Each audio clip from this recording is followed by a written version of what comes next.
Hello, I'm Megan. I'm currently majoring in industrial engineering, and I'm going to be sharing some information on a very important industrial engineer and my personal favorite industrial engineer.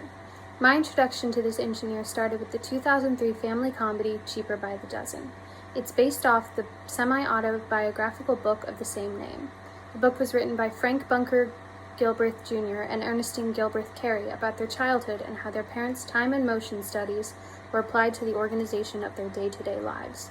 Frank and Ernestine are two of the 12 children of Frank Bunker Gilbreth and Lillian Moller Gilbreth.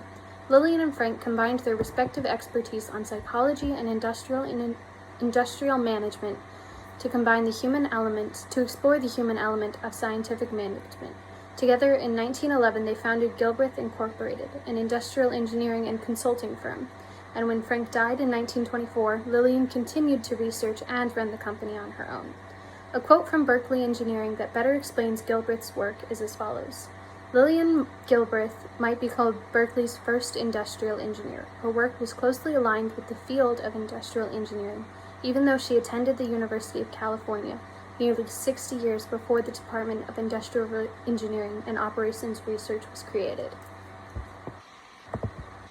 Gilbreth was an expert in efficiency, and much of her work was focused on the human aspects of efficiency.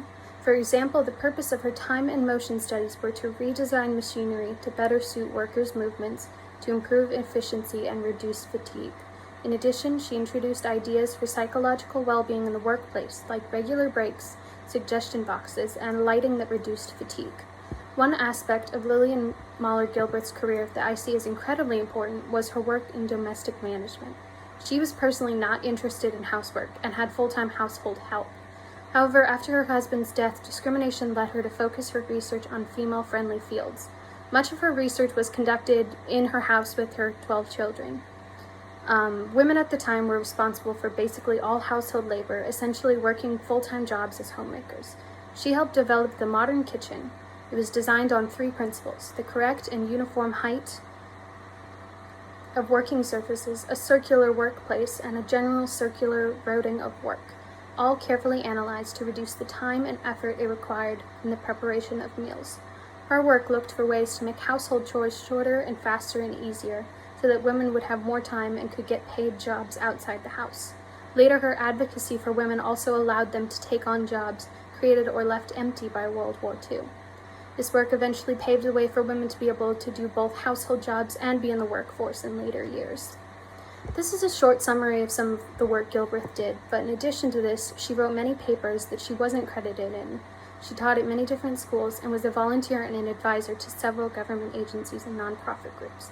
She had a long and successful career in engineering at a time when women barely had jobs at all, and her work has a lasting impact to this day. This is why she's a very important industrial engineer, and I'm happy to tell you about her. Thank you.